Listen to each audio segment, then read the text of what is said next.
আশরাফুল ইসলাম সাহেবকে তার বক্তব্য পেশ করার জন্য অনুরোধ করছি। আসসালামু আলাইকুম ওয়া রাহমাতুল্লাহি ওয়া বারাকাতুহু। আউযু বিল্লাহি মিনাশ শাইতানির রাজীম। বিসমিল্লাহির রহমানির রহিম।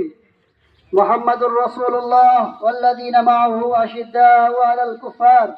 وقال النبي صلى الله عليه وسلم الجهاد ماضٍ إلى يوم القيامة। সম্মানিত উপস্থিতি, আমরা সবাই এখানে একত্রিত হয়েছি। এই কি জন্য একত্রিত হয়েছি আমাদের বোঝার বাকি নাই।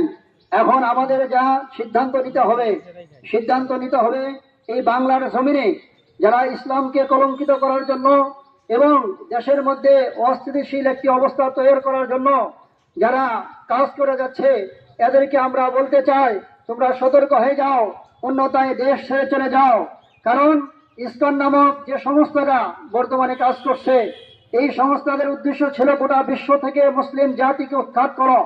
ইসলাম শব্দের সংক্ষিপ্ত যে অর্থ, এর অর্থ হলো গোটা বিশ্ব থেকে মুসলিম জাতিকে উৎখাত করো। সুতরাং আমরা বলতে চাই, তোমরা উৎখাত করার পরিকল্পনা হাতে নিয়েছো। ইতিমধ্যে গোটা বিশ্ব থেকে অনেক রাষ্ট্র তোমাদেরকে অবৈধ ঘোষণা করেছে।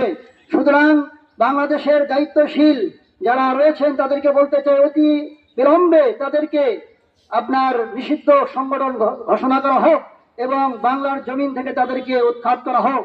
সাথে সাথে যারা তাদেরকে আপনার মদত দিয়ে যাচ্ছে, সহযোগিতা করে যাচ্ছে, তাদেরকে আইনের আওতায় নিয়ে এসে আইনি ব্যবস্থা নেওয়া হোক, এই আশা দেখে আমার সংক্ষিপ্ত বক্তব্য শেষ করলাম। ওয়া আখিরু দাওয়ানা আলহামদুলিল্লাহি রাব্বিল আলামিন। ধন্যবাদ।